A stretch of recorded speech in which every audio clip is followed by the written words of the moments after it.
Introduction to Daniel. The book of Daniel is key to understanding biblical prophecy. In Daniel, many end-time events are presented, and other prophecies in the Bible can only be understood by reading Daniel. The prophet Daniel is also one of the finest examples of godly conviction and integrity. As a young man, about the age of 15, Daniel was taken captive to Babylon when the armies of Babylon first came to Jerusalem in 605 B.C. There he lived faithfully under Babylonian and then Persian rule. God used Daniel to encourage the other exiles to trust God, who controls all of history, and to say that God still had a future for his people. The book has two main parts. The book begins with stories about Daniel's life. Then a series of prophetic visions seen by Daniel show the rise and fall of several empires, beginning with Babylon. Included in this second part of Daniel is an extended time of the domination of Israel by nations called the Times of the Gentiles, and the prophetic themes about the Antichrist, the Great Tribulation, and the coming of Messiah. Daniel, chapter 1. In the third year of the reign of Jehoiakim, king of Judah, Nebuchadnezzar, king of Babylon, came to Jerusalem and besieged it. And the Lord delivered Jehoiakim, king of Judah, into his hand, along with some of the articles from the temple of God. These he carried off to the temple of his God in Babylonia, and put in the treasure house of his God. Then the king ordered Ashpenaz, chief of his court officials, to bring in some of the Israelites from the royal family and nobility, young men without any physical defect, handsome, showing aptitude for every kind of learning, well-informed, quick to understand, and qualified to serve in the king's palace. He was to teach them the language and literature of the Babylonians. The king assigned them a daily amount of food and wine from the king's table. They were to be trained for 3 years, and after that they were to enter the king's service. Among these were some from Judah: Daniel, Hananiah, Mishael, and Azariah. The chief official gave them new names. To Daniel, the name Belteshazzar; to Hananiah, Shadrach; to Mishael, Meshach; and to Azariah, Abednego. But Daniel resolved not to defile himself with the royal food and wine, and he asked the chief official for permission not to defile himself this way. Now God had caused the official to show favor and sympathy to Daniel. But the official told Daniel, "I am afraid of my lord the king, who has assigned your food and drink. Why should he see you looking worse than the other young men your age? The king would then have my head because of you." Daniel then said to the guard whom the chief official had appointed over Daniel, Hananiah, Mishael, and Azariah, "Please test your servants for 10 days. Give us nothing but vegetables to eat and water to drink. Then compare our appearance with that of the young men who eat the royal food, and treat your servants in accordance with what you see." So he agreed to this and tested them for 10 days. At the end of the 10 days, they looked healthier and better nourished than any of the young men who ate the royal food. So the guard took away their choice food and the wine they were to drink and gave them vegetables instead. To these 4 young men, God gave knowledge and understanding of all kinds of literature and learning, and Daniel could understand visions and dreams of all kinds. At the end of the time set by the king to bring them in, the chief official presented them to Nebuchadnezzar. The king talked with them, and he found none equal to Daniel, Hananiah, Mishael, and Azariah. So they entered the king's service. In every matter of wisdom and understanding about which the king questioned them, he found them 10 times better than all the magicians and enchanters in his whole kingdom. And Daniel remained there until the first year of King Cyrus. Chapter 2. In the second year of his reign, Nebuchadnezzar had dreams. His mind was troubled and he could not sleep. So the king summoned the magicians, enchanters, sorcerers, and astrologers to tell him what he had dreamed. When they came in and stood before the king, he said to them, "I have had a dream that troubles me, and I want to know what it means." Then the astrologers answered the king in Aramaic, "O king, live forever. Tell your servants the dream, and we will interpret it." The king replied to the astrologers, "This is what I have firmly decided. If you do not tell me what my dream was and interpret it, I will have you cut into pieces and your houses turned into piles of rubble. But if you tell me the dream and explain it, you will receive from me gifts and rewards and great honor. So tell me the dream and interpret it for me." Once more they replied. "Let the king tell his servants the dream, and we will interpret it." Then the king answered, "I am certain that you are trying to gain time, because you realize that this is what I have firmly decided. If you do not tell me the dream, there is just one penalty for you. You have conspired to tell me misleading and wicked things, hoping the situation will change. So then, tell me the dream and I will know that you can interpret it for me. The astrologers answered the king, There is not a man on earth who can do what the king asks. No king, however great and mighty, has ever asked such a thing of any magician or enchanter or astrologer. What the king asks is too difficult. No one can reveal it to the king except the gods, and they do not live among men. This made the king so angry and furious that he ordered the execution of all the wise men of Babylon. So the decree was issued to put the wise men to death, and men were sent to look for Daniel and his friends to put them to death. When Arioch, the commander of the king's guard, had gone out to put to death the wise men of Babylon, Daniel spoke to him with wisdom and tact. He asked the king's officer, Why did the king issue such a harsh decree? Arioch then explained the matter to Daniel. At this, Daniel went into the king and asked for time, so that he might interpret the dream for him. Then Daniel returned to his house and explained the matter to his friends Hananiah, Mishael, and Azariah. He urged them to plead for mercy from the God of heaven concerning this mystery, so that he and his friends might not be executed with the rest of the wise men of Babylon. During the night the mystery was revealed to Daniel in a vision. Then Daniel praised the God of heaven and said, Praise be to the name of God forever and ever. Wisdom and power are his.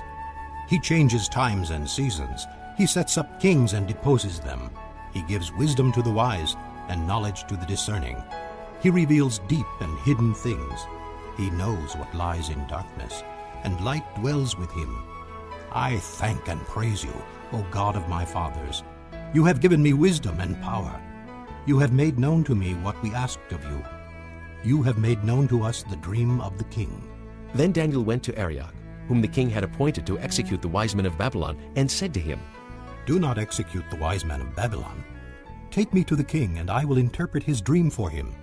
Arioch took Daniel to the king at once and said, I have found a man among the exiles from Judah who can tell the king what his dream means. The king asked Daniel, also called Belteshazzar, Are you able to tell me what I saw in my dream and interpret it?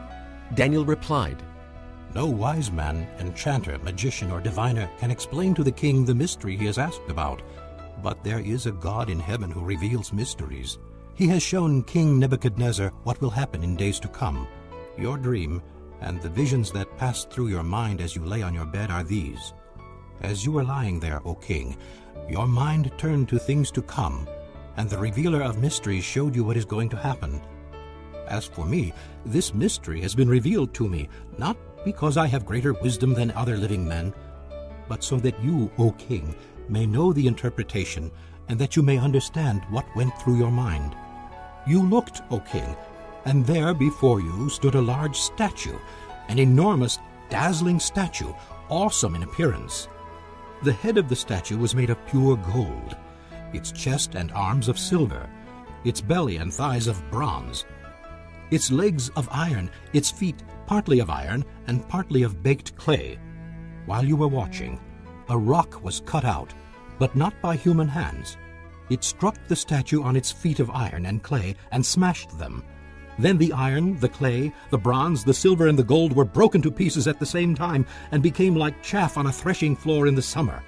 The wind swept them away without leaving a trace. But the rock that struck the statue became a huge mountain and filled the whole earth. This was the dream, and now we will interpret it to the king. You, O king, are the King of kings. The God of heaven has given you dominion and power and might and glory. In your hands he has placed mankind and the beasts of the field and the birds of the air. Wherever they live, he has made you ruler over them all. You are that head of gold. After you, another kingdom will rise, inferior to yours. Next, a third kingdom, one of bronze, will rule over the whole earth. Finally, there will be a fourth kingdom, strong as iron.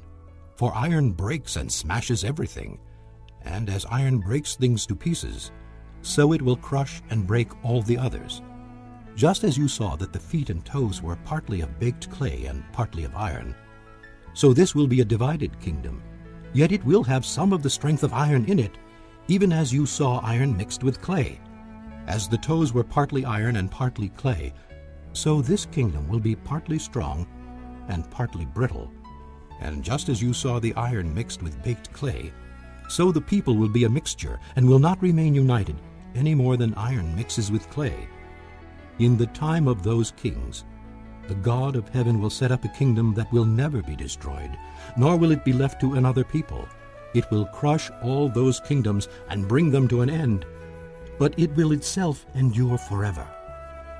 This is the meaning of the vision of the rock cut out of a mountain, but not by human hands, a rock that broke the iron, the bronze, the clay, the silver, and the gold to pieces. The great God has shown the king what will take place in the future. The dream is true, and the interpretation is trustworthy. Then You, O king, are the King of kings. The God of heaven has given you dominion and power and might and glory. In your hands he has placed mankind and the beasts of the field and the birds of the air. Wherever they live, he has made you ruler over them all. You are that head of gold.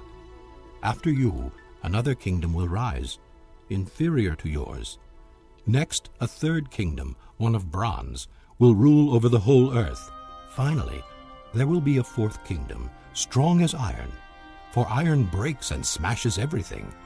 And as iron breaks things to pieces, so it will crush and break all the others. Just as you saw that the feet and toes were partly of baked clay and partly of iron, so this will be a divided kingdom. Yet it will have some of the strength of iron in it, even as you saw iron mixed with clay. As the toes were partly iron and partly clay, so this kingdom will be partly strong and partly brittle. And just as you saw the iron mixed with baked clay, so the people will be a mixture and will not remain united any more than iron mixes with clay. In the time of those kings, the God of heaven will set up a kingdom that will never be destroyed, nor will it be left to another people. It will crush all those kingdoms and bring them to an end, but it will itself endure forever. This is the meaning of the vision of the rock cut out of a mountain, but not by human hands, a rock that broke the iron, the bronze, the clay, the silver, and the gold to pieces. The great God has shown the king what will take place in the future. The dream is true, and the interpretation is trustworthy. Then King Nebuchadnezzar fell prostrate before Daniel and paid him honor, and ordered that an offering and incense be presented to him. The king said to Daniel, Surely your God is the God of gods, and the Lord of kings, and a revealer of mysteries, for you were able to reveal this mystery. Then the king placed Daniel in a high position and lavished many gifts on him. He made him ruler over the entire province of Babylon, and placed him in charge of all its wise men. Moreover, at Daniel's request, the king appointed Shadrach, Meshach, and Abednego administrators over the province of Babylon, while Daniel himself remained at the royal court. Chapter 3.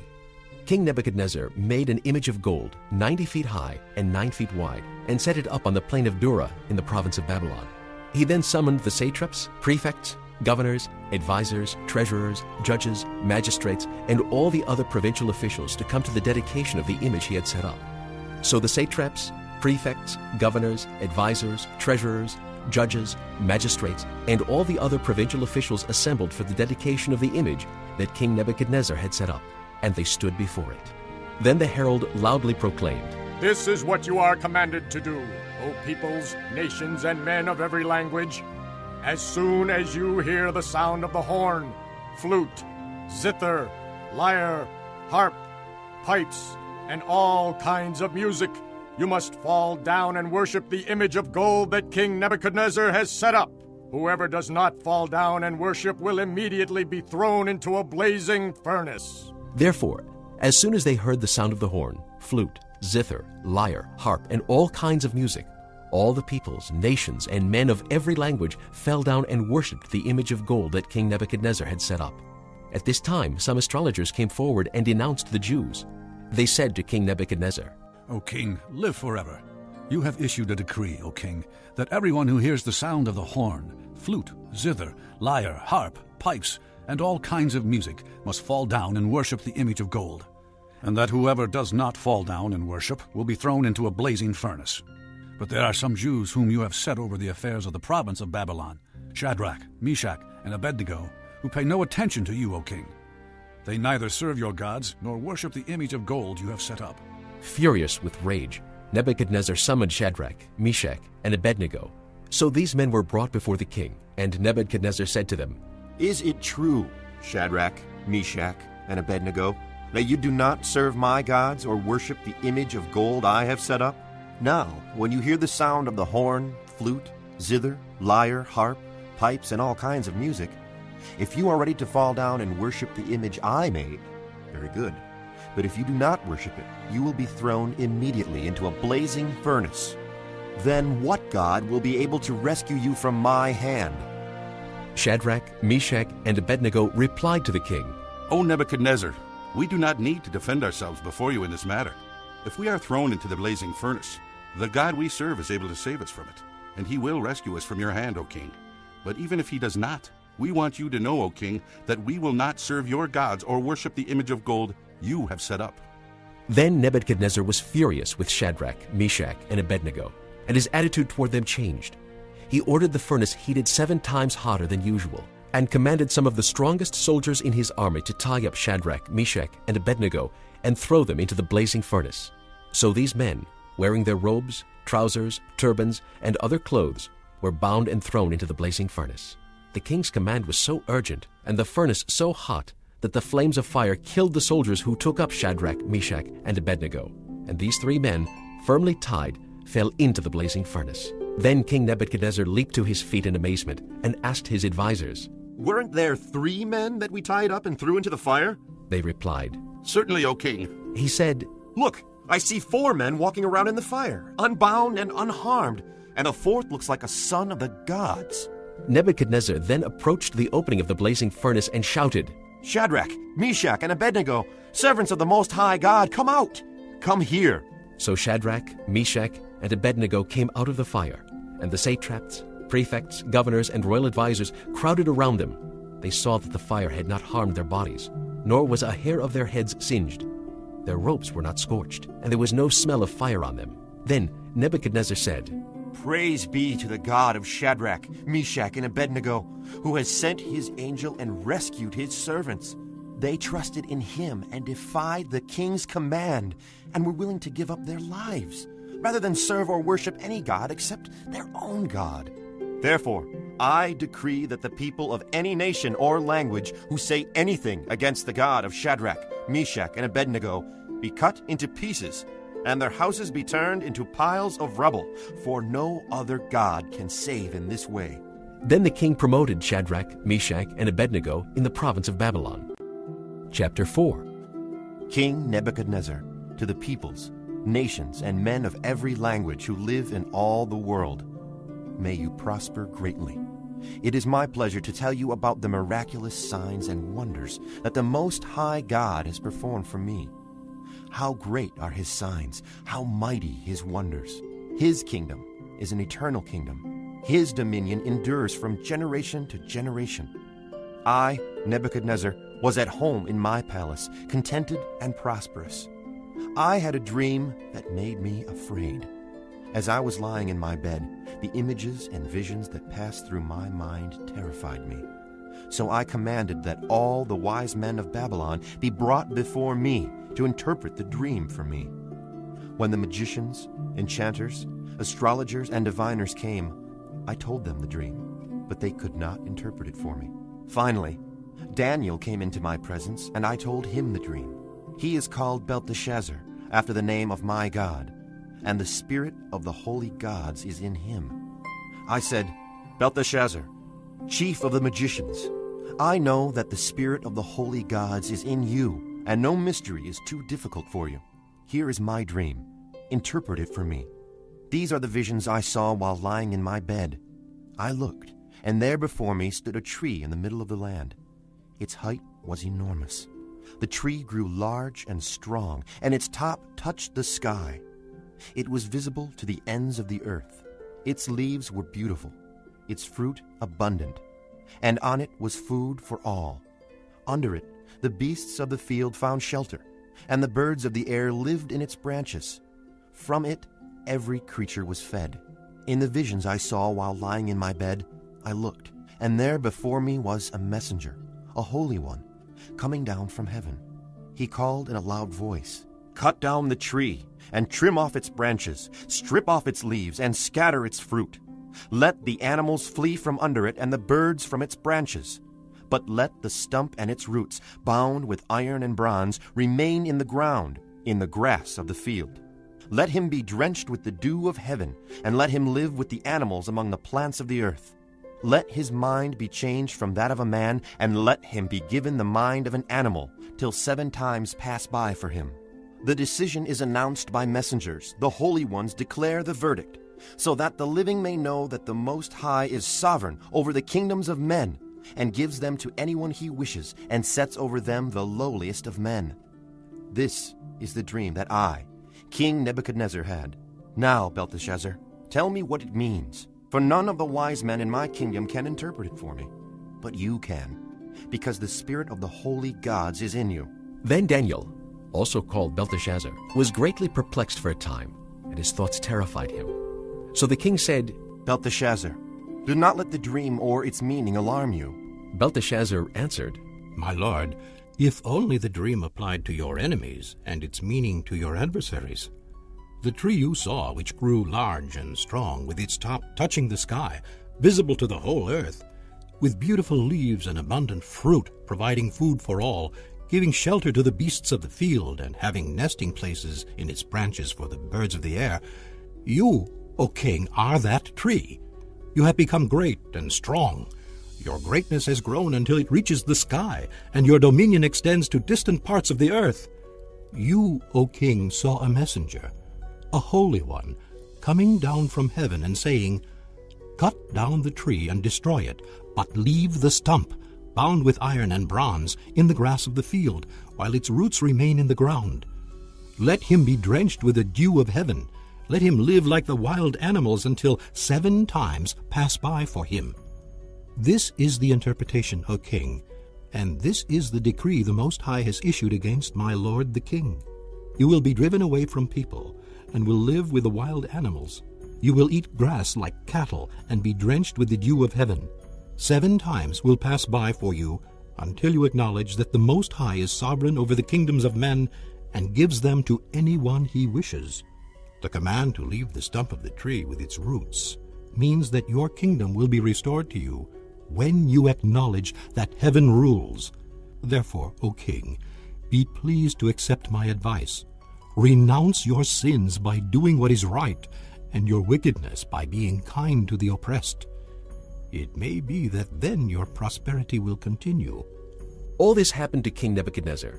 12 months later, as the king was walking on the roof of the royal palace in Babylon, he said, Is not this the great Babylon I have built as the royal residence, by my mighty power and for the glory of my majesty? The words were still on his lips when a voice came from heaven. This is what is decreed for you, King Nebuchadnezzar. Your royal authority has been taken from you. You will be driven away from people and will live with the wild animals. You will eat grass like cattle. 7 times will pass by for you until you acknowledge that the Most High is sovereign over the kingdoms of men and gives them to anyone he wishes. Immediately what had been said about Nebuchadnezzar was fulfilled. He was driven away from people and ate grass like cattle. His body was drenched with the dew of heaven until his hair grew like the feathers of an eagle and his nails like the claws of a bird.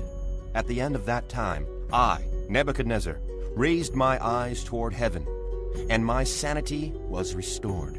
Then I praised the Most High. I honored and glorified him who lives forever. His dominion is an eternal dominion. His kingdom endures from generation to generation. All the peoples of the earth are regarded as nothing. He does as he pleases. With the powers of heaven and the peoples of the earth, no one can hold back his hand or say to him, What have you done? At the same time that my sanity was restored, my honor and splendor will return to me for the glory of my kingdom. My advisors and nobles sought me out, and I was restored to my throne and became even greater than before. Now I, Nebuchadnezzar, praise and exalt and glorify the King of heaven, because everything he does is right and all his ways are just, and those who walk in pride he is able to humble. Chapter 5. King Belshazzar gave a great banquet for 1,000 of his nobles and drank wine with them. While Belshazzar was drinking his wine, he gave orders to bring in the gold and silver goblets that Nebuchadnezzar his father had taken from the temple in Jerusalem, so that the king and his nobles, his wives and his concubines might drink from them. So they brought in the gold goblets that had been taken from the temple of God in Jerusalem, And the king and his nobles, his wives and his concubines drank from them. As they drank the wine, they praised the gods of gold and silver, of bronze, iron, wood, and stone. Suddenly, the fingers of a human hand appeared and wrote on the plaster of the wall, near the lampstand in the royal palace. The king watched the hand as it wrote. His face turned pale, and he was so frightened that his knees knocked together and his legs gave way. The king called out for the enchanters, astrologers, and diviners to be brought, and said to these wise men of Babylon, Whoever reads this writing and tells me what it means will be clothed in purple and have a gold chain placed around his neck, and he will be made the third highest ruler in the kingdom. Then all the king's wise men came in, but they could not read the writing or tell the king what it meant. So King Belshazzar became even more terrified, and his face grew more pale. His nobles were baffled. The queen, hearing the voices of the king and his nobles, came into the banquet hall. "O king, live forever," she said. "Don't be alarmed. Don't look so pale. There is a man in your kingdom who has the spirit of the holy gods in him. In the time of your father, he was found to have insight and intelligence and wisdom like that of the gods. King Nebuchadnezzar, your father the king, I say, appointed him chief of the magicians, enchanters, astrologers, and diviners. This man Daniel, whom the king called Belteshazzar, was found to have a keen mind and knowledge and understanding, and also the ability to interpret dreams, explain riddles, and solve difficult problems. Call for Daniel, and he will tell you what the writing means." So Daniel was brought before the king, and the king said to him, Are you Daniel, one of the exiles my father the king brought from Judah? I have heard that the spirit of the gods is in you, and that you have insight, intelligence, and outstanding wisdom. The wise men and enchanters were brought before me to read this writing and tell me what it means, but they could not explain it. Now I have heard that you are able to give interpretations and to solve difficult problems. If you can read this writing and tell me what it means, you will be clothed in purple and have a gold chain placed around your neck, and you will be made the third highest ruler in the kingdom. Then Daniel answered the king, You may keep your gifts for yourself and give your rewards to someone else. Nevertheless, I will read the writing for the king and tell him what it means. O king, the Most High God gave your father Nebuchadnezzar sovereignty and greatness and glory and splendor. Because of the high position he gave him, all the peoples and nations and men of every language dreaded and feared him. Those the king wanted to put to death, he put to death. Those he wanted to spare, he spared. Those he wanted to promote, he promoted. And those he wanted to humble, he humbled. But when his heart became arrogant and hardened with pride, he was deposed from his royal throne and stripped of his glory. He was driven away from people and given the mind of an animal. He lived with the wild donkeys and ate grass like cattle, and his body was drenched with the dew of heaven, until he acknowledged that the Most High God is sovereign over the kingdoms of men and sets over them any one he wishes. But you, his son, O Belshazzar, have not humbled yourself, though you knew all this. Instead, you have set yourself up against the Lord of heaven. You had the goblets from his temple brought to you, and you and your nobles, your wives and your concubines drank wine from them.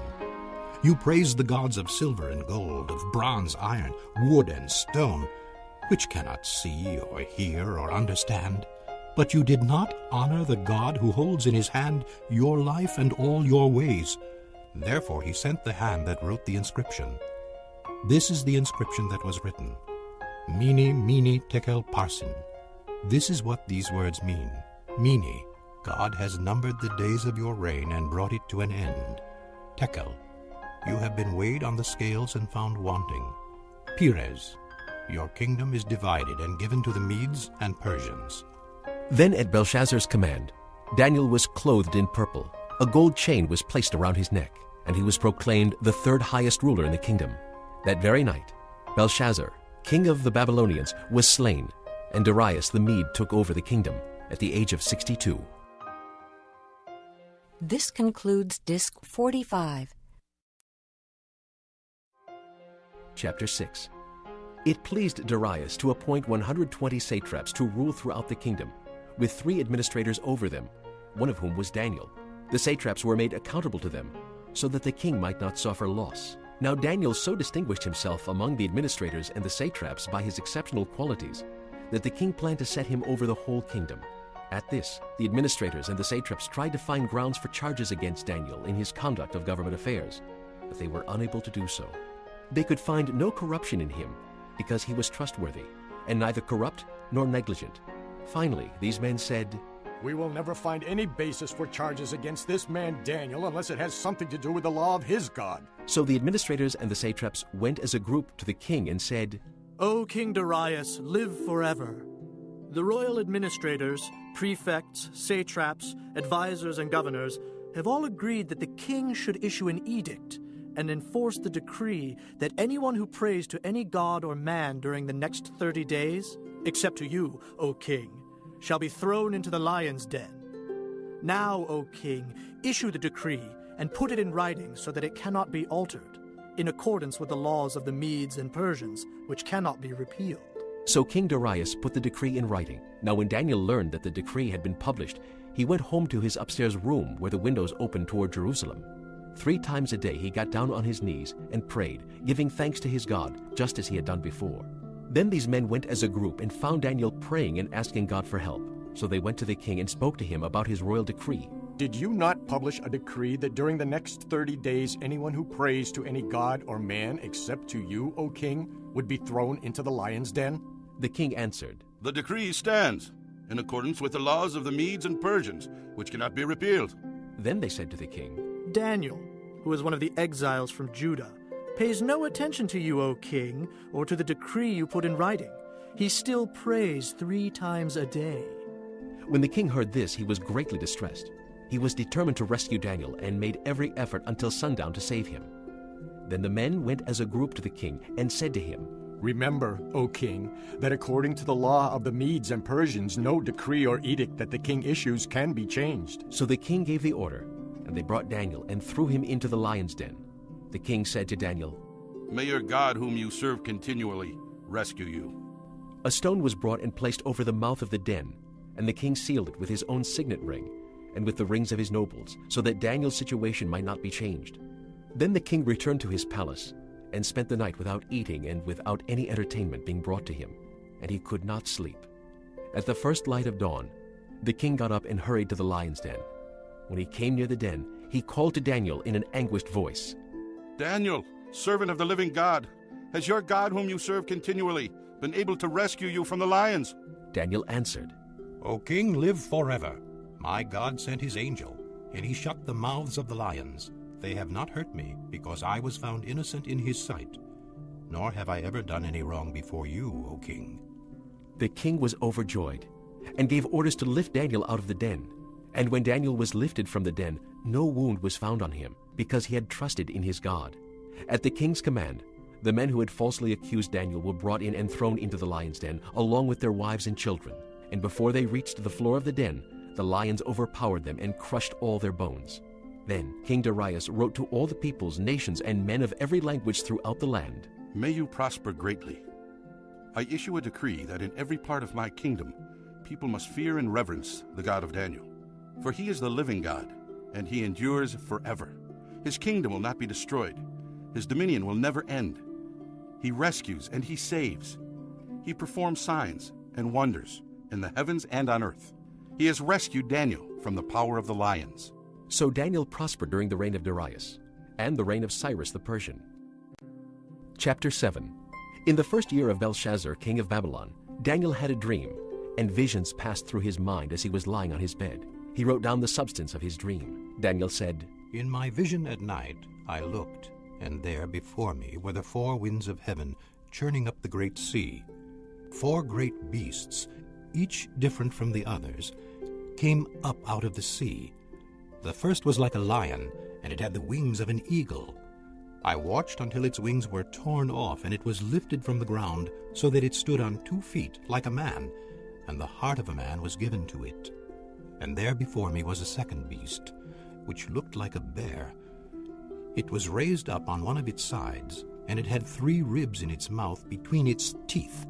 It was told, Get up and eat your fill of flesh.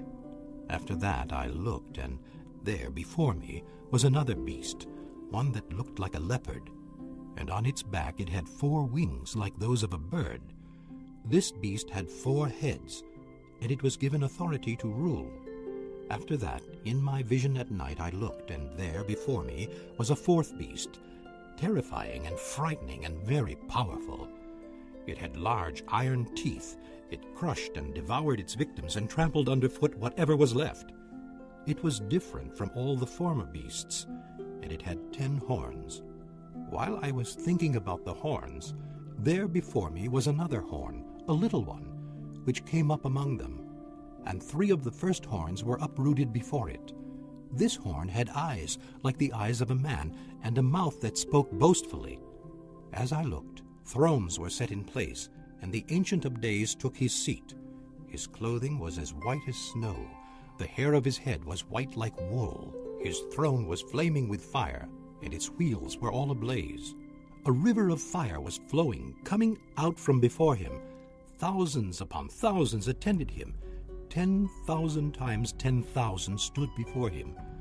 The court was seated, and the books were opened. Then I continued to watch because of the boastful words the horn was speaking.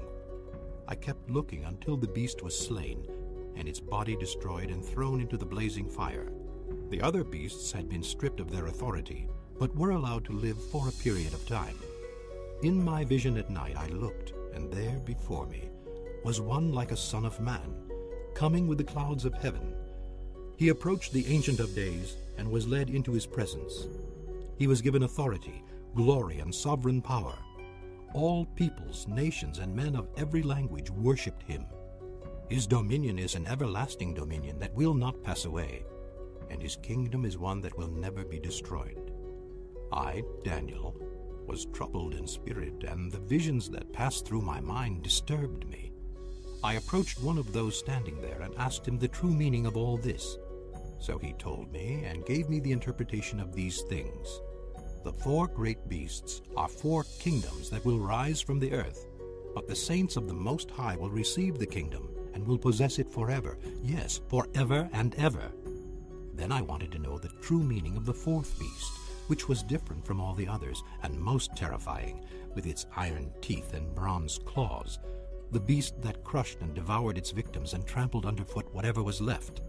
I also wanted to know about the 10 horns on its head, and about the other horn that came up, before which 3 of them fell, the horn that looked more imposing than the others, and that had eyes and a mouth that spoke boastfully. As I watched, this horn was waging war against the saints and defeating them, until the Ancient of Days came and pronounced judgment in favor of the saints of the Most High, and the time came when they possessed the kingdom. He gave me this explanation. The 4th beast is a 4th kingdom that will appear on earth. It will be different from all the other kingdoms, and will devour the whole earth, trampling it down and crushing it. The 10 horns are 10 kings who will come from this kingdom. After them another king will arise, different from the earlier ones. He will subdue 3 kings. He will speak against the Most High and oppress his saints, and try to change the set times and the laws. The saints will be handed over to him for a time, times and half a time. But the court will sit, and his power will be taken away and completely destroyed forever. Then the sovereignty, power, and greatness of the kingdoms under the whole heaven will be handed over to the saints, the people of the Most High. His kingdom will be an everlasting kingdom, and all rulers will worship and obey him. This is the end of the matter. I, Daniel, was deeply troubled by my thoughts, and my face turned pale, but I kept the matter to myself. Chapter 8. In the 3rd year of King Belshazzar's reign, I, Daniel, had a vision after the one that had already appeared to me. In my vision I saw myself in the citadel of Susa in the province of Elam. In the vision I was beside the Ulai Canal. I looked up, and there before me was a ram with 2 horns, standing beside the canal, and the horns were long. One of the horns was longer than the other, but grew up later. I watched the ram as he charged toward the west and the north and the south. No animal could stand against him, and none could rescue from his power. He did as he pleased and became great. As I was thinking about this, suddenly a goat with a prominent horn between his eyes came from the west, crossing the whole earth without touching the ground. He came toward the 2-horned ram I had seen standing beside the canal, and charged at him in great rage. I saw him attack the ram furiously, striking the ram and shattering his 2 horns. The ram was powerless to stand against him. The goat knocked him to the ground and trampled on him, and none could rescue the ram from his power. The goat became very great, but at the height of his power, his large horn was broken off, and in its place 4 prominent horns grew up toward the 4 winds of heaven. Out of one of them came another horn, which started small but grew in power to the south and to the east and toward the beautiful land. It grew until it reached the host of the heavens, and it threw some of the starry host down to the earth and trampled on them. It set itself up to be as great as the prince of the host. It took away the daily sacrifice from him, and the place of his sanctuary was brought low. Because of rebellion, the host of the saints and the daily sacrifice were given over to it. It prospered in everything it did, and truth was thrown to the ground. Then I heard a Holy One speaking, and another Holy One said to him, "How long will it take for the vision to be fulfilled, the vision concerning the daily sacrifice, the rebellion that causes desolation, and the surrender of the sanctuary and of the host that will be trampled underfoot?" He said to me, "It will take 2,300 evenings and mornings. Then the sanctuary will be reconsecrated." While I, Daniel, was watching the vision and trying to understand it, there before me stood one who looked like a man. And I heard a man's voice from the Uli calling, "Gabriel, tell this man the meaning of the vision." As he came near the place where I was standing, I was terrified and fell prostrate. "Son of man," he said to me, "understand that the vision concerns the time of the end." While he was speaking to me, I was in a deep sleep with my face to the ground. Then he touched me and raised me to my feet. He said, "I'm going to tell you what will happen later in the time of wrath, because the vision concerns the appointed time of the end. The 2-horned ram that you saw represents the kings of Media and Persia. The shaggy goat is the king of Greece, and the large horn between his eyes is the first king. The 4 horns that replaced the one that was broken off represent 4 kingdoms that will emerge from his nation, but will not have the same power. In the latter part of their reign, when rebels have become completely wicked, a stern-faced king, a master of intrigue, will arise. He will become very strong, but not by his own power. He will cause astounding devastation and will succeed in whatever he does. He will destroy the mighty men and the holy people. He will cause deceit to prosper, and he will consider himself superior. When they feel secure, he will destroy many and take his stand against the Prince of Princes. Yet he will be destroyed, but not by human power. The vision of the evenings and mornings that has been given to you is true, but seal up the vision, for it concerns the distant future." I, Daniel, was exhausted and lay ill for several days. Then I got up and went about the king's business. I was appalled by the vision. It was beyond understanding. Chapter 9. In the first year of Darius, son of Xerxes, a Mede by descent, who was made ruler over the Babylonian kingdom, in the first year of his reign, I, Daniel, understood from the Scriptures, according to the word of the Lord given to Jeremiah the prophet, that the desolation of Jerusalem would last 70 years. So I turned to the Lord God and pleaded with him in prayer and petition, in fasting, and in sackcloth and ashes. I prayed to the Lord my God and confessed, "O Lord, the great and awesome God, who keeps his covenant of love with all who love him and obey his commands, we have sinned and done wrong. We have been wicked and have rebelled. We have turned away from your commands and laws. We have not listened to your servants the prophets, who spoke in your name to our kings, our princes, and our fathers, and to all the people of the land. Lord, you are righteous. But this day we are covered with shame, the men of Judah and people of Jerusalem and all Israel, both near and far, in all the countries where you have scattered us because of our unfaithfulness to you. O Lord, we and our kings, our princes, and our fathers are covered with shame because we have sinned against you. The Lord our God is merciful and forgiving, even though we have rebelled against him. We have not obeyed the Lord our God or kept the laws he gave us through his servants the prophets. All Israel has transgressed your law and turned away, refusing to obey you. Therefore the curses and sworn judgments written in the law of Moses, the servant of God, have been poured out on us, because we have sinned against you. You have fulfilled the words spoken against us and against our rulers, by bringing upon us great disaster. Under the whole heaven, nothing has ever been done like what has been done to Jerusalem. Just as it is written in the law of Moses, all this disaster has come upon us. Yet we have not sought the favor of the Lord our God by turning from our sins and giving attention to your truth. The Lord did not hesitate to bring the disaster upon us, for the Lord our God is righteous in everything he does. Yet we have not obeyed him. Now, O Lord our God, who brought your people out of Egypt with a mighty hand, and who made for yourself a name that endures to this day, we have sinned. We have done wrong. O Lord, in keeping with all your righteous acts, turn away your anger and your wrath from Jerusalem, your city, your holy hill. Our sins and the iniquities of our fathers have made Jerusalem and your people an object of scorn to all those around us. Now, our God, hear the prayers and petitions of your servant. For your sake, O Lord, look with favor on your desolate sanctuary. Give ear, O God, and hear. Open your eyes and see the desolation of the city that bears your name. We do not make requests of you because we are righteous, but because of your great mercy. O Lord, listen. O Lord, forgive. O Lord, hear and act. For your sake, O my God, do not delay, because your city and your people bear your name.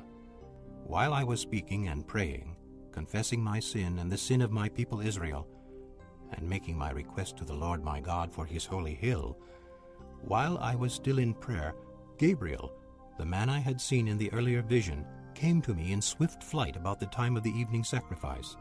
He instructed me and said to me, Daniel, I have now come to give you insight and understanding. As soon as you begin to pray, an answer was given, which I have come to tell you, for you are highly esteemed. Therefore, consider the message and understand the vision. 70 sevens are decreed for your people and your holy city to finish transgression, to put an end to sin, to atone for wickedness, to bring in everlasting righteousness, to seal up vision and prophecy, and to anoint the most holy. Know and understand this. From the issuing of the decree to restore and rebuild Jerusalem until the Anointed One, the ruler, comes, there will be 7 sevens and 62 sevens. It will be rebuilt with streets and a trench, but in times of trouble. After the 62 sevens, the Anointed One will be cut off and will have nothing. The people of the ruler who will come will destroy the city and the sanctuary. The end will come like a flood. War will continue until the end, and desolations have been decreed. He will confirm a covenant with many for 1 7. In the middle of the 7, he will put an end to sacrifice and offering. And on a wing of the temple, he will set up an abomination that causes desolation, until the end that is decreed is poured out on him. Chapter 10. In the 3rd year of Cyrus, king of Persia, a revelation was given to Daniel, who was also called Belteshazzar. Its message was true, and it concerned a great war. The understanding of the message came to him in a vision. At that time, I, Daniel, mourned for 3 weeks. I ate no choice food, no meat or wine touched my lips, and I used no lotions at all until the 3 weeks were over. On the 24th day of the 1st month, as I was standing on the bank of the great river, the Tigris, I looked up, and there before me was a man dressed in linen, with a belt of the finest gold around his waist. His body was like chrysolite, his face like lightning, his eyes like flaming torches, his arms and legs like the gleam of burnished bronze, and his voice like the sound of a multitude. I, Daniel, was the only one who saw the vision. The men with me did not see it, but such terror overwhelmed them that they fled and hid themselves. So I was left alone, gazing at this great vision. I had no strength left. My face turned deathly pale, and I was helpless. Then I heard him speaking, and as I listened to him, I fell into a deep sleep, my face to the ground. A hand touched me and set me trembling on my hands and knees. He said, Daniel, You who are highly esteemed, consider carefully the words I am about to speak to you, and stand up, for I have now been sent to you. And when he said this to me, I stood up, trembling. Then he continued, Do not be afraid, Daniel. Since the first day that you set your mind to gain understanding and to humble yourself before your God, your words were heard, and I have come in response to them. But the prince of the Persian kingdom resisted me 21 days. Then Michael, one of the chief princes, came to help me, because I was detained there with the king of Persia. Now I have come to explain to you what will happen to your people in the future, for the vision concerns a time yet to come. While he was saying this to me, I bowed with my face toward the ground and was speechless. Then one who looked like a man touched my lips, and I opened my mouth and began to speak. I said to the one standing before me, I am overcome with anguish because of the vision, my lord, and I am helpless. How can I, your servant, talk with you, my lord? My strength is gone, and I can hardly breathe. Again the one who looked like a man touched me and gave me strength. Do not be afraid, O man highly esteemed, he said. Peace. Be strong now. Be strong. When he spoke to me, I was strengthened and said, Speak, my lord, since you have given me strength. So he said, Do you know why I have come to you? Soon I will return to fight against the prince of Persia, and when I go, the prince of Greece will come. But first I will tell you what is written in the book of truth. No one supports me against them except Michael, your prince. Chapter 11. And in the first year of Darius the Mede, I took my stand to support and protect him. Now then, I tell you the truth. 3 more kings will appear in Persia, and then a 4th, who will be far richer than all the others. When he has gained power by his wealth, he will stir up everyone against the kingdom of Greece. Then a mighty king will appear, who will rule with great power and do as he pleases. After he has appeared, his empire will be broken up and parceled out toward the 4 winds of heaven. It will not go to his descendants, nor will it have the power he exercised, because his empire will be uprooted and given to others. The king of the south will become strong, but one of his commanders will become even stronger than he, and will rule his own kingdom with great power. After some years they will become allies.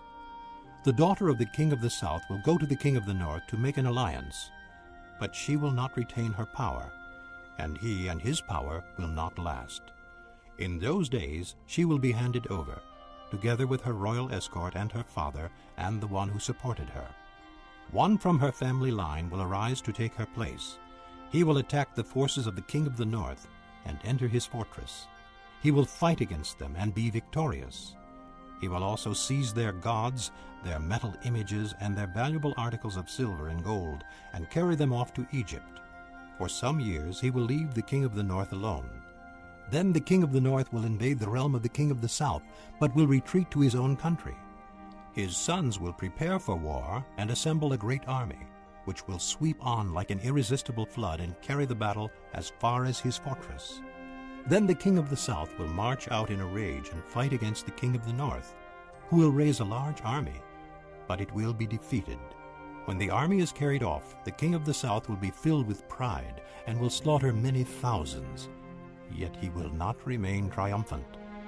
For the king of the north will muster another army, larger than the first, and after several years he will advance with a huge army, fully equipped. In those times many will rise against the king of the south. The violent men among your own people will rebel in fulfillment of the vision, but without success. Then the king of the north will come and build up siege ramps and will capture a fortified city. The forces of the south will be powerless to resist. Even their best troops will not have the strength to stand. The invader will do as he pleases. No one will be able to stand against him. He will establish himself in the beautiful land and will have the power to destroy it. He will determine to come with the might of his entire kingdom and will make an alliance with the king of the south. And he will give him a daughter in marriage in order to overthrow the kingdom. But his plans will not succeed or help him. Then he will turn his attention to the coastlands and will take many of them. But a commander will put an end to his insolence, and will turn his insolence back upon him. After this he will turn back toward the fortresses of his own country, but will stumble and fall, to be seen no more. His successor will send out a tax collector to maintain the royal splendor. In a few years, however, he will be destroyed, yet not in anger or in battle. He will be succeeded by a contemptible person who has not been given the honor of royalty. He will invade the kingdom when its people feel secure, and he will seize it through intrigue. Then an overwhelming army will be swept away before him. Both it and a prince of the covenant will be destroyed. After coming to an agreement with him, he will act deceitfully, and with only a few people, he will rise to power. When the richest provinces feel secure, he will invade them, and will achieve what neither his fathers nor his forefathers did. He will distribute plunder, loot, and wealth among his followers. He will plot the overthrow of fortresses, but only for a time. With a large army he will stir up his strength and courage against the king of the south. The king of the south will wage war with a large and very powerful army, but he will not be able to stand because of the plots devised against him. Those who eat from the king's provisions will try to destroy him. His army will be swept away, and many will fall in battle. The two kings, with their hearts bent on evil, will sit at the same table and lie to each other, but to no avail, because an end will still come at the appointed time. The king of the north will return to his own country with great wealth, but his heart will be set against the Holy Covenant. He will take action against it, and then return to his own country. At the appointed time, he will invade the south again, but this time the outcome will be different from what it was before. Ships of the western coastlands will oppose him, and he will lose heart. Then he will turn back and vent his fury against the Holy Covenant. He will return and show favor to those who forsake the Holy Covenant. His armed forces will rise up to desecrate the temple fortress and will abolish the daily sacrifice. Then they will set up the abomination that causes desolation. With flattery he will corrupt those who have violated the covenant. But the people who know their God will firmly resist him. Those who are wise will instruct many, though for a time they will fall by the sword or be burned or captured or plundered. When they fall, they will receive a little help, and many who are not sincere will join them. Some of the wise will stumble, so that they may be refined, purified, and made spotless until the time of the end, for it will still come at the appointed time. The king will do as he pleases. He will exalt and magnify himself above every god, and will say unheard-of things against the God of gods. He will be successful until the time of wrath is completed, for what has been determined must take place. He will show no regard for the gods of his fathers, or for the one desired by women, nor will he regard any god, but will exalt himself above them all. Instead of them, he will honor a god of fortresses, a god unknown to his fathers. He will honor with gold and silver, with precious stones and costly gifts. He will attack the mightiest fortresses with the help of a foreign god, and will greatly honor those who acknowledge him. He will make them rulers over many people, and will distribute the land at a price. At the time of the end, the king of the south will engage him in battle, and the king of the north will storm out against him with chariots and cavalry and a great fleet of ships. He will invade many countries and sweep through them like a flood. He will also invade the beautiful land. Many countries will fall, but Edom, Moab, and the leaders of Ammon will be delivered from his hand. He will extend his power over many countries. Egypt will not escape. He will gain control of the treasures of gold and silver and all the riches of Egypt, with the Libyans and Nubians in submission. But reports from the east and the north will alarm him, and he will set out in a great rage to destroy and annihilate many. He will pitch his royal tents between the seas at the beautiful holy mountain, yet he will come to his end, and no one will help him. Chapter 12. At that time Michael, the great prince who protects your people, will arise. There will be a time of distress such as has not happened from the beginning of nations until then. But at that time your people, everyone whose name is found written in the book, will be delivered. Multitudes who sleep in the dust of the earth will awake, some to everlasting life, others to shame and everlasting contempt. Those who are wise will shine like the brightness of the heavens, and those who lead many to righteousness, like the stars forever and ever. But you, Daniel, close up and seal the words of the scroll until the time of the end. Many will go here and there to increase knowledge. Then I, Daniel, looked, and there before me stood 2 others, one on this bank of the river, and one on the opposite bank. One of them said to the man clothed in linen, who was above the waters of the river, "How long will it be before these astonishing things are fulfilled?" The man clothed in linen, who was above the waters of the river, lifted his right hand, and his left hand toward heaven, and I heard him swear by him who lives forever, saying, "It will be for a time, times, and half a time. When the power of the holy people has been finally broken, all these things will be completed." I heard, but I did not understand. So I asked, "My Lord, what will the outcome of all this be?" He replied, "Go your way, Daniel, because the words are closed up and sealed until the time of the end. Many will be purified, made spotless, and refined, but the wicked will continue to be wicked. None of the wicked will understand, but those who are wise will understand. From the time that the daily sacrifice is abolished and the abomination that causes desolation is set up, there will be 1,290 days. Blessed is the one who waits for and reaches the end of the 1,335 days. As for you, go your way till the end. You will rest, and then at the end of the days you will rise to receive your allotted inheritance."